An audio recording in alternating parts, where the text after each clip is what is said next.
자, 오늘 마태복음 마지막, 마지막 장 다 했어요, 이제. 마태복음 28장 16절에서 20절까지 말씀입니다. 제가 한 절 읽고 여러분 한 절 읽고, 자, 그렇게 교독하겠습니다. 자, 제가 먼저 읽을게요. 11제자가 갈릴리에 가서 예수께서 지시하신 산에 이르러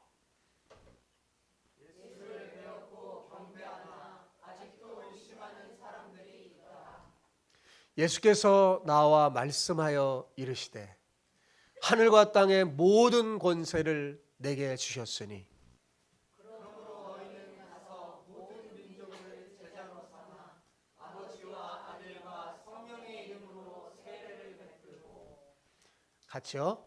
내가 너희에게 분부한 모든 것을 가르쳐 지키게 하라. 볼지어다 내가 세상 끝날까지 너희와 항상 함께 있으리라 하시니라. 아멘. 아멘.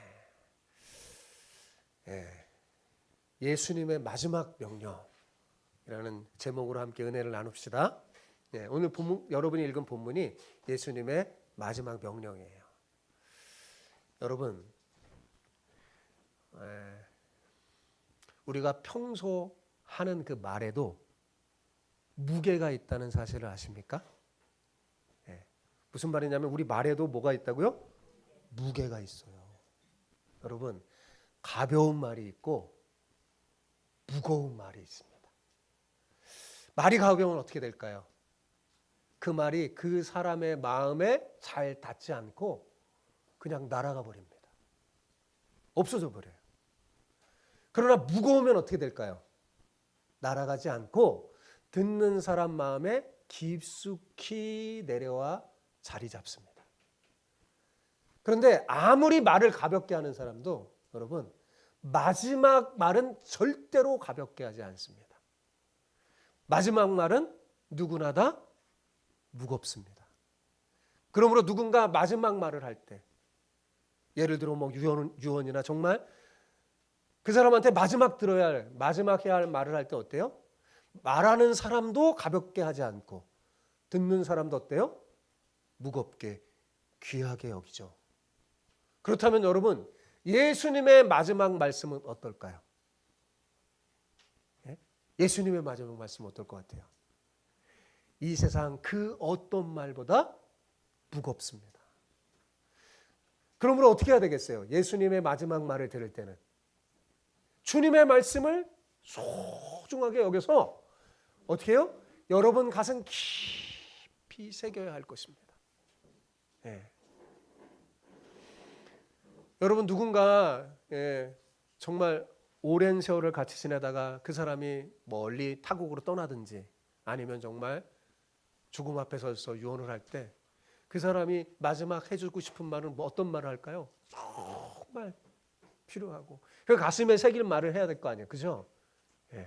예수님도 마찬가지예요. 예수님의 이 말씀 가슴 깊이 새기는 여러분 되시기 바랍니다. 오늘 본문 말씀이 바로 예수님의 마지막 명령이 담긴 아주 무거운 말씀이에요. 그러니 그 어느 때보다 여러분 귀를 잘 기울이고 경청하여서 여러분의 삶의 지표와 목표로 삼으시기 바랍니다. 여러분, 오늘 본문은 마태복음에만 독특하게 나오는 본문이거든요. 그래서 이 본문은요, 예수님의 십자가 고난과 부활의 이야기의 클라이막스예요. 본문은 십자가에서 패배한 것처럼 보였던 이 예수님의 죽음이 궁극적으로 얼마나 웅장한 큰 승리였는지 보여줍니다. 여러분, 마태는 복음서 시작을 예수님이 누군가를 알리기 위해서 족보로 시작했어요. 여러분 마태복음 제가 처음 설교할 때 한번 기억나나요? 그때 예수님은 누구신가? 마태복음 읽을 때는 그렇게 물어보고 읽으라고 그랬죠. 예수님이 누구신가? 마태가 대답해줘요. 처음에 족보를 통해서 예수님이 누군지 알려줬어요. 그런 이 족보를 통해 어떻게 예수님이 누군지 알려줬냐면 이 예수님을 구약 선지자들의 예언을 성취한 메시아요, 이스라엘의 진정한 왕이심을 선포했어요. 그런데 오늘 본문 우리가 읽은 마지막에는 그 예수님을 어떻게 말합니까? 하늘과 땅의 모든 권세를 가진 우주적 왕이심을 선포해요. 그죠? 마태는 온 우주의 왕이신 만왕의 왕을 임마누엘로 시작하면서 복음서 이야기를 시작했어요. 족보 이야기를 통해서 예수님이 누군지 설명하고 그 다음에 그 예수님이 누구냐? 임마누엘이다 하면서 임마누엘 예수님을 소개하면서 예수님의 이야기를, 복음서 이야기를 시작했어요. 여러분 물어볼게요. 임마누엘이 무슨 뜻이죠? 네, 하나님이 우리와 함께 하시다, 그런 뜻이잖아요. 하나님이 우리와 함께 계시다. 예수님의 또 다른 이름이에요. 그럼 예수님이 누구라는 거예요? 하나님이시라는 거잖아요. 네. 하나님이 우리와 함께 계신 분, 그 예수님. 네. 마태는 임마누엘 예수님을 소개하면서 예수님의 이야기를 시작해요. 그런데 놀랍게도 여러분, 그 임마누엘 되시는 예수님께서 세상 끝날까지 우리와 어떻게 하겠다고요? 함께 하시겠다고 약속하는 그 말씀으로 마태복음이 끝나요. 그럼 자, 예수님이 세상 끝날까지 함께 한다는 말이 뭐예요? 임마누엘이잖아요. 그죠? 이렇게 임마누엘로 마태복음은 앞과 뒤를 감쌌어요. 그죠? 이런 문학적 구조를 인크루지오라고 합니다. 왜 문학 글을 쓰는 사람이 이렇게 하냐면 이걸 통해서 강조하는 거예요. 마태는 뭘 강조하는 걸까요? 예수님은 우리와 함께 하시는 하나님으로 우리와 뭐야? 세상 끝날까지 함께함을 강조하는 거죠. 여러분, 부디 여러분 모두 오늘 설교 들으면서 예수님의 마지막 명령이 담긴 이 본문 말씀을 어떻게 들어야 돼요? 아주 무겁게 마음 깊은 곳에 두고 여러분의 삶의 지표와 목표로 삼으시기 바랍니다. 그러면 예수님께서 세상 끝날까지 여러분과 항상 함께 하실 거예요. 자, 옆 사람에게 오늘 이렇게 축복하면서 인사합시다. 예수님의 마지막 명령대로 살아. 항상 주님과 함께 하시기를 축복합니다. 같이요, 시작. 예수님의 마지막 명령대로 살아 항상 주님과 함께 하시기를 축복합니다. 아멘. 예, 우리 교회 모든 성도들 그랬으면 좋겠어요. 예, 여러분 논리적으로 생각해 보면 우리 16절서부터 오늘 읽었잖아요. 15절과 16절 사이에는요 상당한 시간이 흘렀음을 알 수 있습니다. 왜냐하면 예수님이 부활하신 후에 여러분 40일 동안 이 땅에 계셨어요. 아시나요?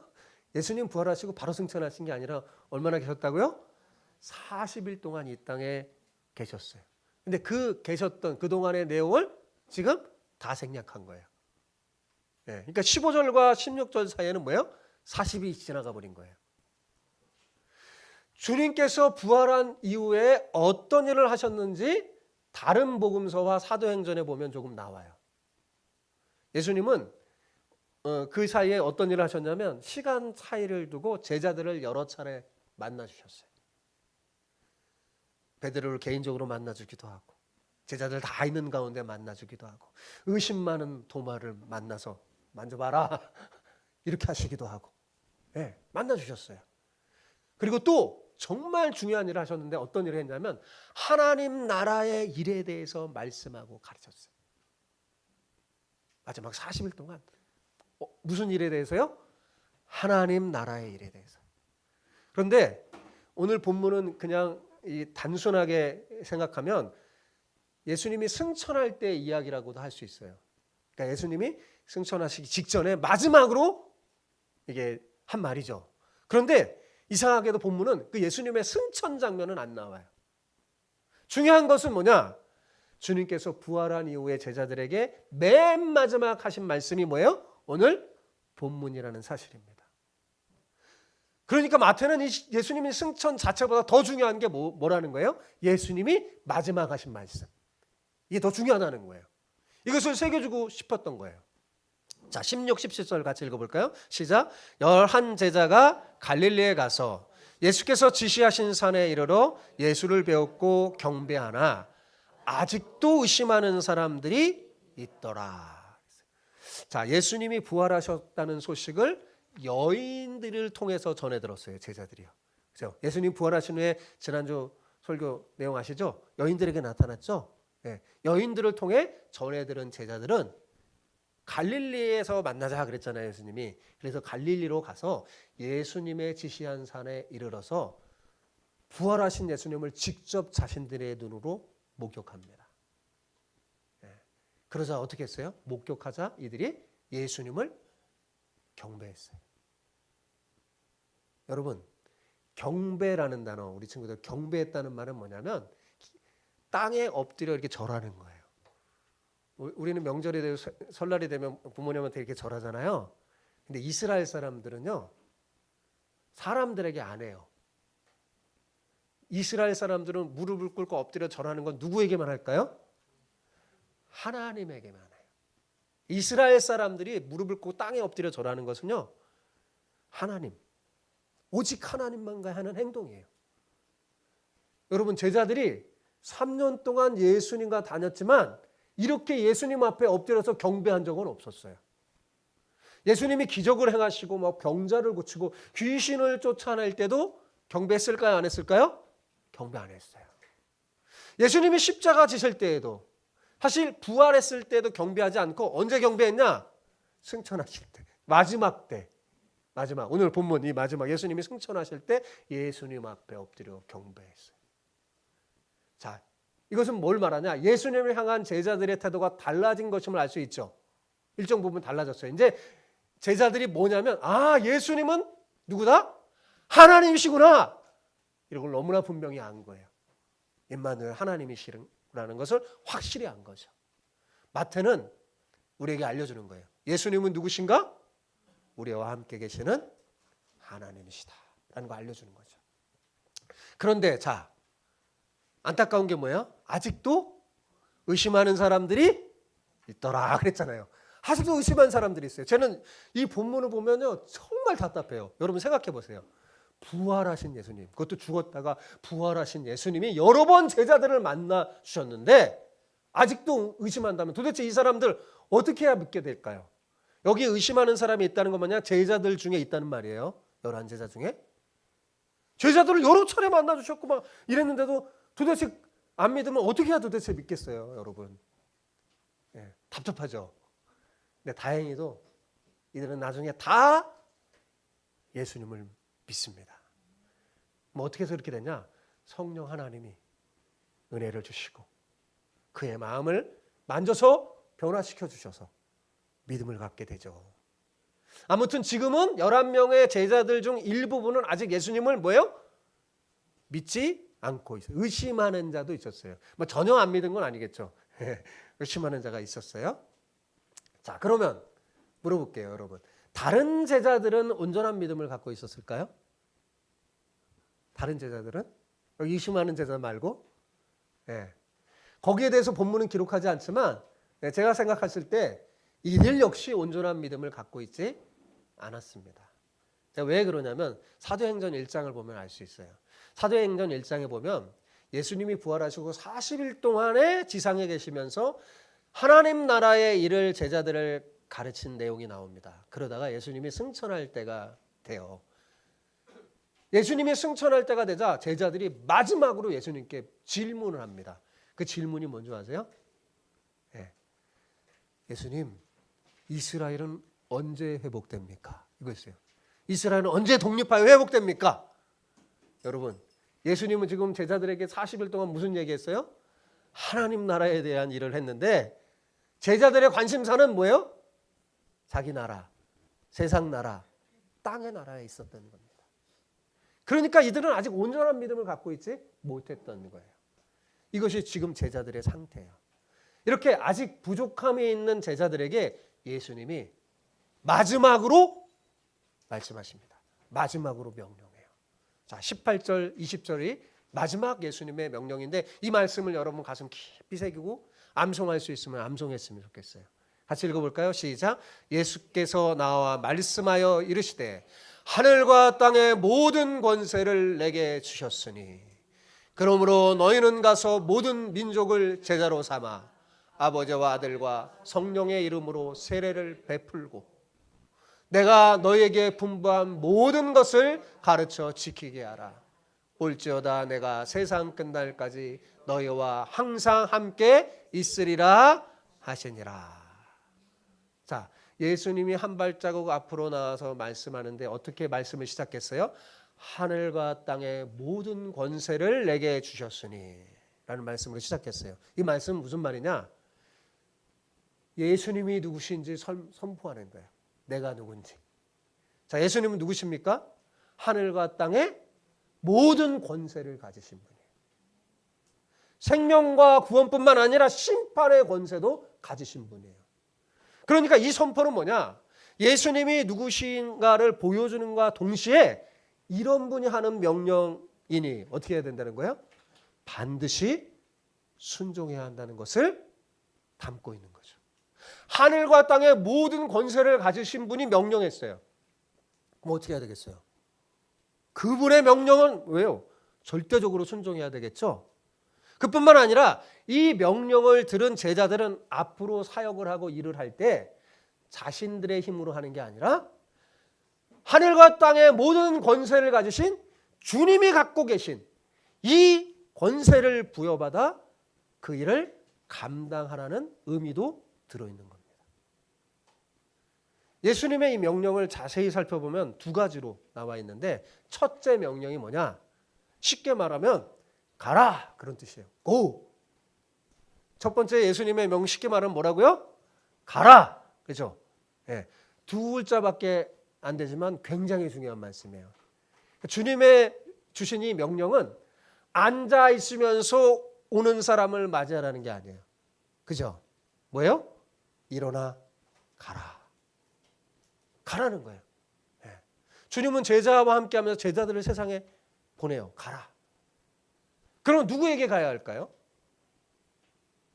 모든 민족에게. 그죠? 모든 민족에게 가라고 그랬어요.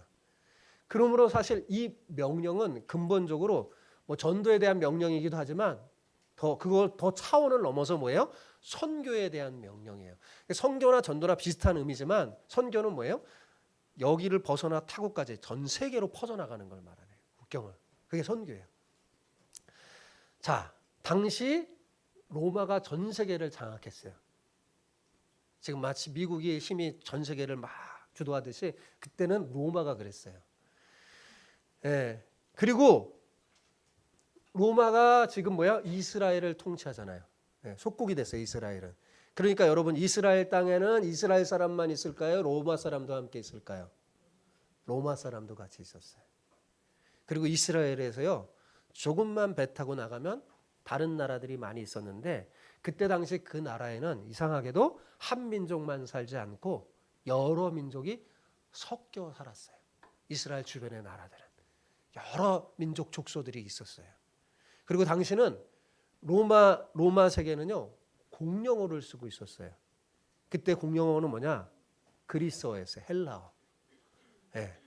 그래서 여러분 다른 민족이라도 잘 소통할 수 있어요. 뭐만 할 수 있으면? 헬라어만 할 수 있으면. 바울이 뭐예요? 헬라어에 능통합니다. 잘하니까 뭐예요? 다 나가서 다 소통하는 거죠. 바울을 하나님이 그렇게 쓰신 거예요. 그러니까 헬라어만 할 줄 알면 다른 민족과도 서로 대화할 수 있는 그런 상황이었습니다. 그래서 모든 민족에게 가라는 이 말씀은 어찌 보면 오늘날 세계와 조금 다른 환경이라고 할 수 있어요. 그러나 조금 더 깊이 생각하면 어때요? 오늘날은 그때보다 훨씬 더 모든 민족에게 복음 전하기가 더 뭐예요? 쉬운 환경이라고 할 수 있죠. 그죠? 우리나라만 해도 뭐예요? 얼마나 많은 사람이 제가 어렸을 때하고는 완전 다르더라고요. 각국의 나라가 그냥 안 가도 나와 있죠. 그죠? 그리고 오늘날 우리는 뭐예요? 거의 영어가 공통어가 됐잖아요. 영어만 좀 할 줄 알면 그죠? 다 소통할 수 있어요. 예. 우리 주만교회 성도들 우리 영어 공부 열심히 합시다. 주의 나라를 위해서. 예. 소통할 수 있어요. 그죠? 훨씬 더 좋은 환경에 살고 있다고 생각해요, 저는. 자, 그러면 가라고 그랬어요. 모든 민족에게. 그럼 가서 찾아가서 뭘 하라는 걸까요? 이게 중요해요. 제자로 삼으라 그랬어요. 뭘 삼으라요? 제자로 삼으라. 이것이 두 번째 명령이고 가장 본질적인 명령이에요. 예수님이 주시는 본질적인 명령은 제자 삼으라는 거예요. 자, 이것을 조금 더 보편화시켜서 제가 얘기하면 이런 거예요. 예수님이 하셨던 것처럼 하라, 그런 거예요. 누가 하셨던 것처럼요? 자, 그러면 자, 생각해 보세요. 예수님이 어떻게 하셨을까요? 자, 예수님이 천국 보좌에 딱 앉아 계시면서 우리가 역경을 들고 천국에 찾아가면 우리를 구원해 주셨습니까? 그렇지 않죠. 여러분, 세상 종교와 기독교가 다른 게 바로 여기에 있어요. 세상 종교는요, 인간이 찾아가는 거예요. 불교 특히. 구도자예요. 그래, 구도자. 예, 깨닫기 위해서 막 험한 고생을 하며 고난을 뚫고 막 찾아가는 거예요. 그럼 뭔가 구원이 일어나요. 예수님 그러셨어요? 아니요. 기독교는 그게 아니에요. 기독교는 거꾸로예요. 예수님이 찾아왔죠. 그죠? 예수님이 천국 보좌 하늘 영광을 다 버리고 우리를 찾아 이 땅에 내려왔어요. 하나님이 성부 하나님이 성자 예수님에게 가라 그런 거죠. 네가 가라. 예수님 순종해서 오신 거예요. 그죠? 그러니까 주님께서 우리를 찾아오신 것처럼 너희도 찾아가는 사람이 되라는 거예요. 그리고 주님이 제자 삼은 것처럼 너희도 제자 삼는 자 되라 그런 거예요. 예수님처럼 하라는 거잖아요. 그죠? 자, 예수님이 공생을 시작하면서 제일 처음 하신 일이 뭐예요? 제자 삼은 거예요. 이 땅에 와서 예수님이 가장 온 생애를 들어서 자신의 생애를 전통을 들어서 힘을 쓴 게 뭐냐? 제자 삼은 거예요. 제자. 예수님. 그죠? 제자를 부르시고 그들을 데리고 다니면서 뭐야? 함께 먹고 자고 생활하면서 천국 복음을 가르치고 구원의 놀라운 역사를 친히 보여주셨어요. 여러분, 예수님이 하시는 모든 사역 현장에 누가 있었을까요? 옆에 제자들이 있었어요. 그죠? 예수님이 누구에게 말씀하시고 막 설교하실 때도 그 말씀을 듣는 1차 청주는 누구예요? 제자들. 항상 제자들이 옆에 둘러싸이면서 설교해요. 제자들 옆에서 딱 듣고 있는 거예요. 그죠? 어떤 기적을 행하건 그 기적을 경험하고 목격하는 그 가장 직접적인 목격자는 누굴까요? 대답을 해주세요. 누굴까요? 제자들이었어요. 왜 이렇게 했었을까요? 예수님이 자신이 떠난 후에 이 제자들도 자신처럼 하게 하기 위해, 그죠? 예수님처럼 할 수 있도록 주님 훈련시킨 거예요. 자, 그렇다면 어떻게 제자 삼아야 될까요? 네, 어떻게 삼아야 될까요? 이것도 예수님처럼 사실 하면 돼요. 근데 예수님이 이 명령 속에 어떻게 제자 삼아야 되는지 가르쳐 주셨어요. 구체적으로. 하도 까먹으니까 제자들에게. 예? 그래서 예수님 말씀을 자세히 보잖아요. 제자 삼으라 이게 주동사인데 여기에 분사 형태의 두 개의 동사를 붙여서 말씀했음을 알 수 있어요. 그러니까 이것은 제자를 삼는데 어떻게 삼냐? 세부적인 명령을 나눠서 얘기해 준 거예요. 첫 번째 세부적인 명령. 제자를 삼는데 어떻게 삼냐? 세례를 베풀라 그랬어요. 뭐 하라고요? 세례를 베풀라 그랬어요. 세례를. 여러분, 세례 베푼다는 게 무슨 말일까요? 이건 뭐냐면 누군가에게 세례를 주려면 그 사람에게 믿지 않는 불신자에게 뭐 해야 돼요? 복음을 전해야 돼요. 그죠? 복음을 전해서 그 사람을 예수님 믿게 해서 죄 씻음을 받게 하고 교회 앞에서 자신이 예수님 믿는 사람이라는 것을 고백하게 함으로 그 사람을 공식적으로 교회에서 받아들이는 의식이 뭐냐? 그게 세례식이에요. 여러분 다 경험했죠? 세례하면서. 그거예요. 되게 중요한 거죠, 이게. 그런데 이 세례를 줄 때 어떻게 주라고 그랬어요? 아버지와 아들과 성령의 이름으로 세례를 주라 그랬죠. 사실 이것은 당시 이스라엘 사람들에게는 좀 낯선 표현이에요. 왜냐하면 그들은 성자 예수님, 성령님을 잘 몰랐어요. 성부 하나님만 믿고 사는 사람이에요. 근데 이들에게 성부, 성자, 성령의 이름, 삼위일체 하나님의 이름으로 세례를 주라는 거죠. 네. 이게 제자 삼는 첫 번째 명령이에요. 자, 두 번째 세부적인 명령은 그러면 세례를 준 다음에 어떻게 하라는 걸까? 가르쳐 예수님이 제자들에게 분부한 모든 것을 어떻게 해요? 가르쳐 지키게 하라 그랬어요. 잘 보세요. 율법을 가르쳐 지키게 하라 그런 거 아니에요. 그죠? 율법이 아니에요. 뭐예요? 예수님이 제자들에게 분부했던 것. 예수님이 제자들에게 가르쳤던 것. 그게 뭘까요? 쉽게 말하면 복음의 복음. 천국 복음. 그죠? 복음을 잘 가르쳐 지키게 하라는 거예요. 복음이 뭐냐? 아주 쉬운 거예요. 복음은 뭐냐? 죄악 가운데서 정말 망할 수밖에 없는 그 인생을 하나님이신 예수님이 찾아와서 우리를 구원해 주시는 그 길이 열렸다는, 예수님 믿으면 구원받을 수 있다는 기쁜 소식이 뭐예요? 그게 복음이에요. 그 복음을 잘 전하고 가르쳐 지키게 하라는 거예요. 자, 예를 들어서 쉽게 제가 설명하면, 여러분 중에 한 사람이 누군가에게 전도해서 그 사람을 교회에 데려왔다고 합시다. 자, 그럼 어떻게 하라는 거예요? 데려와서 그 사람을 뭐야? 세례받게 하고, 그죠? 그 다음에 뭐예요? 복음을 가르쳐서 복음 안에서 믿음과 소망과 사랑 가운데서 성장해서 예수님 제자 되게 해라. 그런 거예요. 한마디로 말해서 복음으로 그를 양육하라는 말입니다. 그러니까 정리하면 이런 거예요. 우리 친구들이 있어서 제가 정리해 줄게요. 첫 번째, 누군가를 제자 삼는다는 게 뭐냐? 첫째로 그에게 복음을 전해서 예수님 믿고 세례받게 하는 거예요. 아셨죠? 쉽죠? 두 번째 뭐예요? 그 사람을 잘 가르쳐서 복음대로 순종하고 양육하고 잘 돌보고 섬겨주는 거예요. 자, 그런데 현실적으로 생각하면 이래요. 누군가 전도하는 것은 내가 신앙의 수준이 높지 않아도 할 수 있어요. 그죠? 마음만 있으면 전할 수 있어요. 그죠? 그런데 누군가를 이렇게 양육하려면, 가르쳐 지키려면 어떻게 해야 될까요? 내가 잘 준비가 돼야 되겠죠. 양육하는 내가 잘 성장해야 돼요. 그죠? 내가 먼저 제자가 돼서 성숙한 신앙을 갖고 있지 않으면 누군가 양육한다는 거 쉽지 않습니다. 내가 먼저 제자가 돼야지 다른 사람을 제자로 삼을 수 있어요.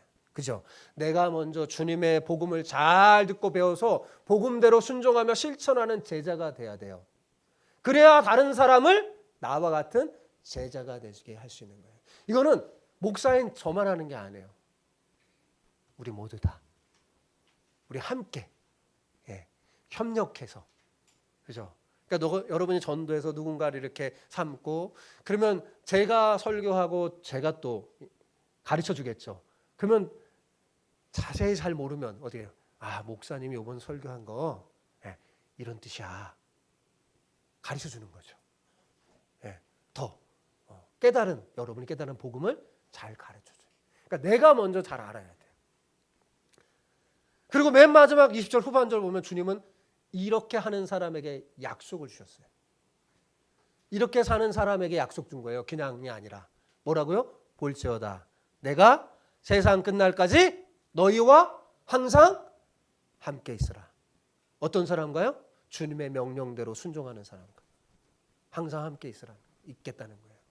자, 여기서 말하는 너희는 1차적으로 말씀을 듣고 있는 11 제자를 가르치겠죠. 그죠? 예수님은 이 제자들과 세상 끝날까지 항상 함께 있을 거라고 그랬어요. 언제까지요? 세상 끝날까지. 그러니까 이 명령을 듣는 지금 이 순간서부터 시작해서 평생 그들이 사역할 때까지 주님이 함께 할 뿐만 아니라 그들이 죽은 후에도 이 세상 종말 때까지 뭐요? 항상 함께 하겠다는 겁니다. 그런데 여러분, 이 약속이 당시 제자들만을 위한 것일까요? 아니면 오늘을 사는 우리에게도 주어진 걸까요? 예, 당연히 오늘 사는 우리에게도 주어진 거죠. 그래서 기록된 거예요. 제자들 뒤를 이어서 오늘도 주님의 명령대로 순종하는 모든 자에게 함께 하겠다고 하는 약속이에요. 11 제자는 시작이죠. 그죠? 그들이 제자 삼으면 그 사람도 제자가 되잖아요. 그러면 제자인 제자가 뭐야? 또 제자를 삼고 주님이 오는 그날까지 그렇게 하는 거. 제자가 되어 제자 삼는 비전은요, 온 교회에게 주신 하나님의 비전이에요. 이것을 잊지 마시기 바랍니다. 자, 그러면 이제 정리할게요. 자, 주님이 주신 이 마지막 명령은 사실은 구체적으로 무엇과 관련된 내용일까? 이웃과 관련된 내용이거든요. 누구와요? 이웃과. 그런데 특별히 이웃과 관련된 이야기 중에서 내 주변에 있는 성도들에게 어떻게 하라는 명령일까요? 그게 아니에요. 왜요? 믿지 않는 사람들에게. 그죠? 믿지 않는 사람들에게 어떻게 하는지 관련된 거예요. 여러분 옆에 있는 성도들이 같이 믿음을 공유하면서 지내는 거는 지낼 만하잖아요. 그죠? 근데 그게 아니에요. 그죠? 믿지 않는 사람에게 이렇게 행동하라는 거예요. 그냥 혼자 골방에 앉아서 기도하는 거, 성실하게 잘 지내는 거라면 뭐 어떻게든 좀 할 만한데 뭐라 그런 거예요? 나와 별 상관없는 사람에게도 가야 돼. 그죠? 쉽지 않아요. 하나님을 잘 알지 못하고 죄가 판치는 그 사람들 속에서 주님이 명령한 대로 살라는 거죠. 그죠? 여러분, 제가 어렸을 때는 주로 이런 설교를 많이 들었어요. 목사님 통해서 이런 설교 많이 들었어요. 이왕이면 제가 여러분처럼 여기 어린 학생 때는 공부 잘해서 사람들에게 영향력을 끼치면서 복음 전하는 사람이 되라. 이런 거 많이 들었어요. 그리고 또 어른 성도들에게는 이왕이면 돈 잘 벌어서 구제하고 복음을 효과적으로 전하는 사람이 되자라는 설교. 여러분도 많이 듣지 않았나요? 이런 설교 많이 들었어요. 그러면 이런 설교를 듣다 보면 야, 나는 저 사람보다 더 공부 잘하고 저 사람보다 돈 더 많이 벌고 사회적 신분도 높아서 도와주는 자리에 있어야 되지, 이렇게 생각이 됩니다. 그죠? 그런데 여러분 가만히 생각해 보면 초대교회 성도들은 아무도 그렇게 생각하는 사람이 없었어요. 여러분 초대교회 성도들은 다 미리비한 병자들과 노예들이 대부분이었습니다. 복음이 맨 처음에 어디에 갔냐? 병들고 연약한 자, 소외된 자, 여인들, 다 사회적으로 부족한 사람들, 노예들, 그런 사람들에게 갔어요. 비록 자기가 몸은 아프지만 너무 아파. 그래서 아프지만 아프지 않는 사람들에게, 심지어 자신을 고쳐주는 의사에게도 주님의 제자가 되어야 한다고, 예수님을 믿어야 한다고 전했어요. 여러분 복음이 그렇게 들어가서 로마의 귀족들에게 들어간 거예요. 종으로 들어가서 종에게 복음을 듣고 전도받아서요, 예수님 믿은 로마의 귀족들이 많아요. 여러분 비록 자신은 노예에 불과하지만 자기를 막 채찍질하고 부려먹는 그 주인을 잘 섬기면서 어떻게든지 그 주인도 하나님을 믿어서 하나님 나라 소망을 갖게 된다고 기회가 되면 전했어요. 여러분 초대교회 성도들은 믿지 않는 사람들에게 예수님 믿고 천국을 누리며 살아야 한다고 전했던 사람. 그래서 초대교회가 세워졌어요. 뭐 누구보다 뭐 위치가 뛰어나고 뭐 그런 자리에서 영향력을 끼치면서 그러지 않았어요. 자기 있는 그 자리에서 성실하게. 그리고요 다르게 사는 거예요. 이 땅이 전부가 아닌 것처럼. 이 땅이 전부가 아니잖아요. 하늘의 소망을 가지고 당신도 그렇게 살았으면 좋겠다, 이렇게 한 거죠. 여러분 그러니까 사실 주님의 이 마지막 명령을 순종한다는 건 정말 쉽지 않습니다. 그죠? 왜 사람들이 잘 이렇게 못하냐? 여러분 자기 자식한테도 이렇게 저렇게 살라고 권면해도 자식들 말 잘 들어요, 안 들어요? 잘 안 듣는 이 판국에 나보다 막 힘도 있고 남 부러울 것 아는 그 위치에 있는 사람에게 복음 전하기란 쉽지 않습니다. 그죠? 누가 나보다 돈이 조금만 많고 지위가 높은 자리에 있으면 괜히 기죽잖아요. 그죠? 이게 인간의 본능이에요. 그럼에도 불구하고 예수님은 뭐예요? 이 명령을 마지막으로 남겼어요. 왜 그러셨을까요? 우리를 통해 하나님 나라를 완성하시기를 기뻐하셨기 때문입니다. 여러분 여러분 나라는 꼭 공부 잘해야 이 명령을 잘 지키는 거 아니에요. 돈 많이 벌어야 예수님의 명령대로 멋지게 이렇게 사는 거 아니에요. 그거와 상관없습니다. 우리 생각과 가치관이 달라져야 돼요. 사실 예수님 당시에 이 예수님의 11제자도요 주님의 명령을 감당할 만한 제목이 아니었어요. 여러분들 알다시피. 그죠? 아니에요. 이들 얼마나 겁쟁이에요. 하지만 예수님은 이런 제자들에게 이런 마지막 명령을 했어요. 물론 이 예수님의 명령 처음에 제자들이 잘 순종했을까요? 못했어요. 그런데 결국에 그들이 주님의 명령대로 잘 순종했기 때문에 오늘날 우리에게까지 복음이 전해진 거겠죠? 네, 전해진 거예요. 그러면 여러분 물어볼게요. 어떻게 이런 일이 가능하게 됐을까요? 자, 지금부터 설교를 잘 들어야 돼요. 이거 얘기하려고 그래요. 자, 그럼 왜 제목도 안 되는데 이런 능력 이들을 통해서 이렇게 복음이 전해지고 우리에게 왔을까? 어떻게 이런 일이 가능하게 됐을까? 첫째, 그것은 교회의 머리이신 예수님의 능력이 몸인 제자들과 연결되었기 때문입니다. 여러분, 교회의 머리는 누구세요? 예수님. 우리는 뭐예요? 그분의 지체, 몸이에요. 그 예수님, 머리이신 예수님과 연결돼서 예수님의 권세와 능력이 전달됐기 때문에 그런 거예요. 주님이 가지신 하늘과 땅의 모든 권세가 그분의 제자들에게 흘러간 거죠. 여러분, 이건 오늘날도 마찬가지예요. 여러분, 우리는 교회의 머리이신 예수님의 몸이잖아요. 그죠? 저와 여러분은 다 몸이에요. 예. 제가 목사니까 무슨 교회 뭐 아니에요. 절대 아니에요. 제가 그랬잖아요. 교회의 머리고 주인은 예수님이에요. 목사도 아니고 성도도 아니고 아니에요. 예. 오직 누구예요? 예수님. 예. 예수님. 둘째로 뭐예요? 왜 이런 일이 가능했냐? 주님이 함께 하시기 때문입니다. 뭐라고요? 주님이 함께 하셨기 때문에.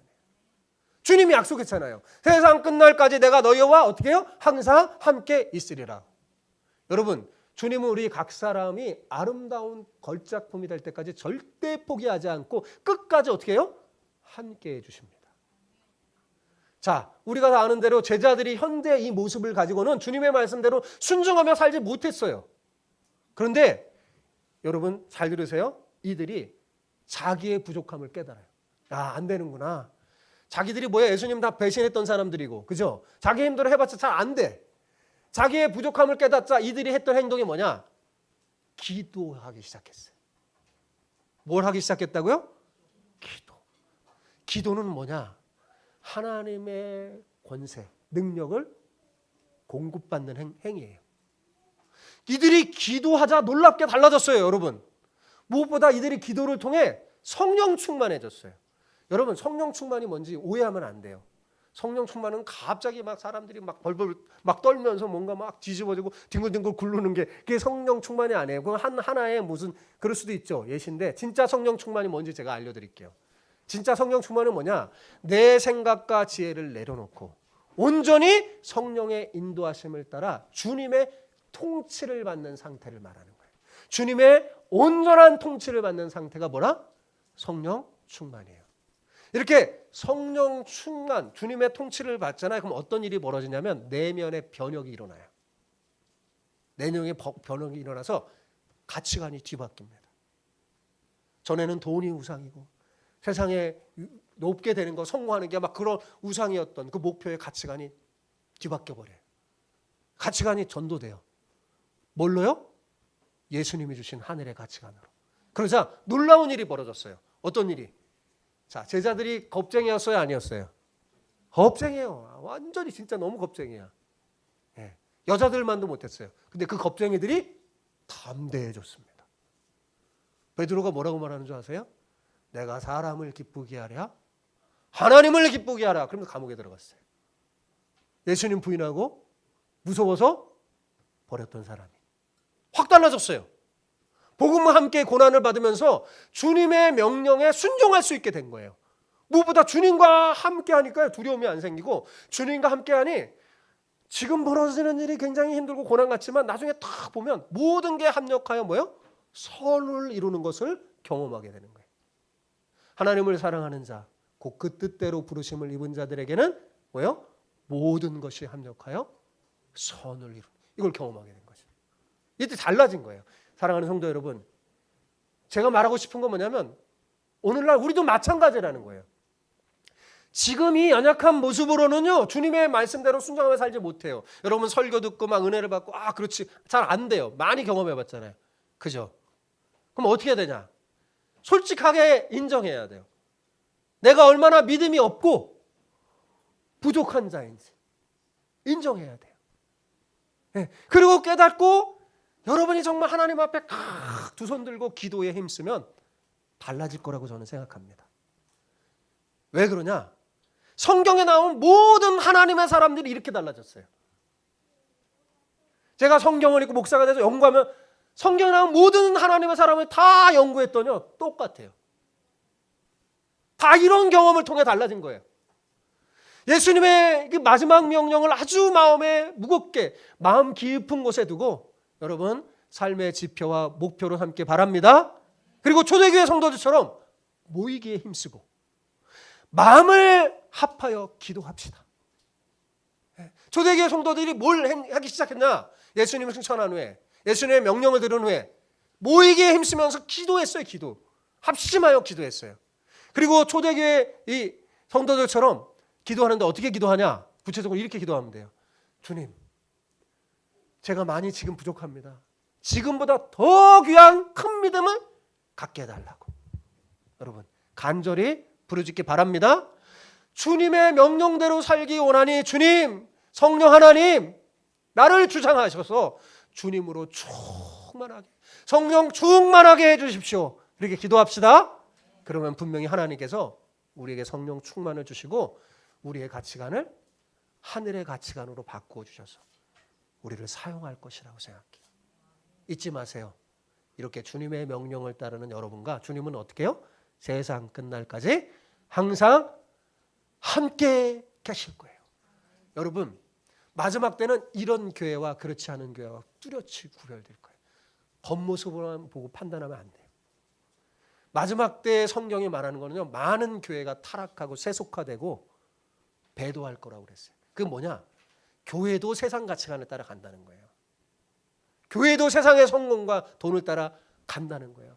그래서 왜 교회에 오냐? 교회에서 세상의 성공을 하나님이 주신 은혜로 생각하고 거기서 막 떵떵거리면서 그렇지 않은 사람은 교회를 못 오는 거예요.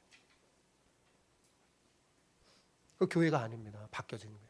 마지막 교회는 지금 제가 설교한 이런 사람들이 모인 게 있어요. 내가 세상에 비록 가진 거 없어도 당당하시고 뭐요? 우리는 하늘을 가진 사람들이잖아요. 예, 그렇게 여러분 안에 대변혁이 일어나서 우리 주마음교회가 작지만 하나님 나라로 강한 하나님께 영광을 돌리는 멋진 교회가 되기를 축복합니다. 예, 아멘.